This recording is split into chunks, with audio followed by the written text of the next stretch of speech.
संकटात आहात का? मनावर हात ठेवून उत्तर द्या. सध्या तुमच्या जीवनात काहीतरी बरोबर चाललेलं नाही ना? कामात अडथळे, पैशाची चिंता, घरात तणाव आणि मनात सतत भीती. जर हे सगळं खरं असेल तर हा व्हिडिओ शेवटपर्यंत बघा, कारण पुढचे 3 दिवस तुमच्यासाठी खूप महत्त्वाचे आहेत.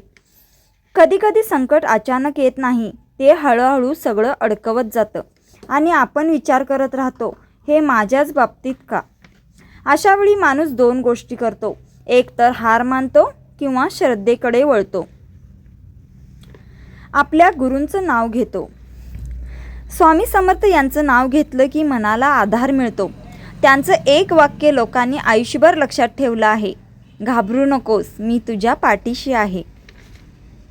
व्हिडिओ स्किप करू नका, कारण मी तुम्हाला एक असा शक्तिशाली मंत्र सांगणार आहे, जो तुम्ही 3 दिवस जीव ओतून श्रद्धेने मनापासून म्हटलात तर तुमचं कितीही मोठं संकट असू दे, ते दूर होईल.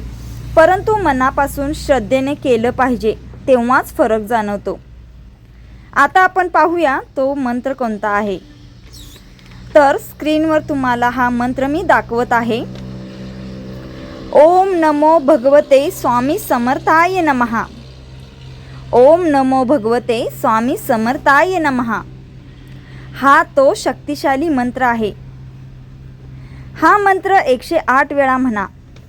सकाळी किंवा संध्याकाळी दिवा लावा, डोळे बंद करा आणि मनात तुमची अडचण स्पष्टपणे सांगा. मित्रांनो, लक्षात ठेवा, मंत्र हा जादू नाही, तो आपल्या मनाला आणि विचारांना स्थिर करतो. जेव्हा मन स्थिर होतं तेव्हा निर्णय योग्य होतात आणि अडथळे हळूहळू कमी होऊ लागतात. संकट कदाचित लगेच नाहीसं होणार नाही, पण तुमचं मन मजबूत होईल आणि मजबूत मन असलं की मार्ग दिसायला सोपं जातं. लक्षात ठेवा, संकट कायमचं नसतं, पण श्रद्धा कायमची असते. तुम्ही एकटे नाही, तुमच्या मागे स्वामी समर्थांचा हात आहे. फक्त 3 दिवस पूर्ण झाल्यावर कमेंटमध्ये लिहा, जय श्री स्वामी समर्थ. माझा विश्वास अढळ झाला आहे. हा व्हिडिओ त्या व्यक्तीला शेअर करा ज्याला सध्या सर्वात जास्त गरज आहे. विश्वास ठेवा, मार्ग नक्की सापडेल. जय जय श्री स्वामी समर्थ.